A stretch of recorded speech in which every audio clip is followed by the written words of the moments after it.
Fight psychology. Is it fact or cap? Is it useless outside of a ring or arena, or can you apply it to everyday life? Let's watch a 15-second video and find out. Oh, here's our other tiny little narcissist, Tiger Bro. Yeah, he also can't touch the ceiling. Another 5 foot whatever guy. You can see how tiny he is whenever he walks by his truck, right? Too bad the big truck don't make up for the tiny parts, eh, small fry? Still bad, eh? You're like... I'm going to enjoy this. Thought maybe y'all would too. For over a year, this is how he talks to other people. Feel free to go look. I am not responding to him. I am secure in who I am, my masculinity, and my profession. Were you aware that according to psychological research, trolling is a sign of insecurity, an easily identifiable pattern of behavior? But let's dig deeper. He, like many men, used to be that guy. And like many men, as they age up, if they don't take care of themselves, they get extremely insecure about it. As a way to combat these feelings of insecurity and irrelevance, they often lean on things in the past that make them feel powerful. The trope of when I used to play football in high school. Sometimes insecure men will prop up their insecurities with physical characteristics they feel make them powerful, like height. Due to a lack of self-accountability, age and laziness will erode the advantages of such a thing. But psychologically, they know they can still be loud and imposing. Lastly, insecure men who cannot accept their self-deficiencies will often put a band-aid on it with firearms or weaponry of some kind. Think of it as an insecurity blanket. It's their whole personality because it's all they got. You can substitute this with things that make them feel wealthy, like boats, trucks, etc. No, work trucks don't count. Now then, let's move into part 2 of this video. We're going to go over a few physical tells and watch that video again with fresh eyes. Signs of fear and anxiety. Hesitation, nervous laughter, avoiding eye contact, speaking quickly. Some signs of body language are fidgeting, trembling hands, tense posture, or shifting weight frequently. Some vocal cues are high-pitched voice, stammering, or speaking in quieter tones than usual. And do you remember how I said he's been repeating these behaviors and insults for over a year? It's the biggest sign. Over-justifying the insult.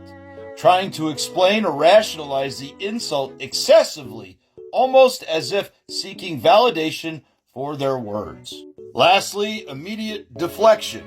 If confronted about the insult, quickly changing the subject and blaming other persons for being too sensitive. Literally every single troll. Now then, let's watch that video one more time and see how many cues you see. Oh, here's our other tiny little narcissist, Tiger Bro. Yeah, he also can't touch the ceiling. Another 5 foot whatever guy. You can see how tiny he is whenever he walks by his truck, right? Too bad the big truck don't make up for the tiny parts, eh, small fry? Still bad, eh? You're like... How many physical tells did you count? Put it in the comments. Now then, in part 3, we're going to get into the why. Are you aware that fake tough guys are a derivative of anxiety and fear? Often loud because they are trying to compensate for a perceived lack of real strength or confidence by projecting a larger-than-life persona through exaggerated displays of aggression.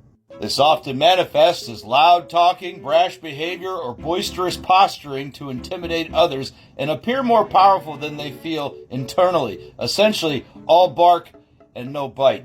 They are allowed to convince themselves that they are dominant. They do all these things to seek attention and therefore feel important. They do this because they want to display their dominance because they feel they have none.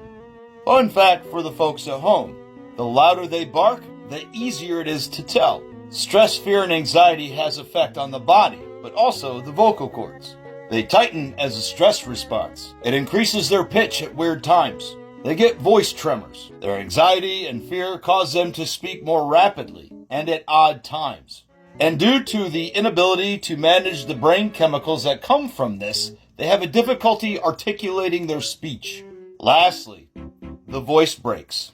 All signs of an insecurity complex and narcissism.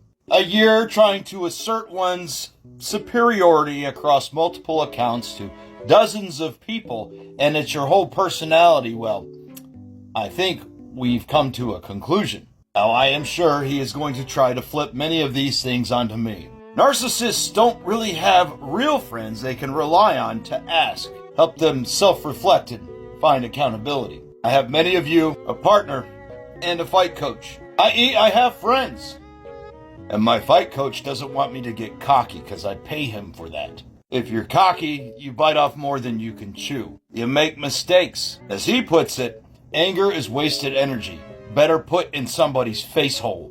And yes, I've been using this advice and studies to get ready for the Memorial Day pay-per-view for charity. How did I do? Do you think fight psychology works outside the ring too? Are you like me and since you were 5 knew that all bullies are just insecure, fearful cowards? And they love to tell the world about it? Like, repeatedly? I mean, it's not a marketable skill one could make a living at, but it comes in handy. What do I know? Just something to think about. And I'll see you around, neighbors.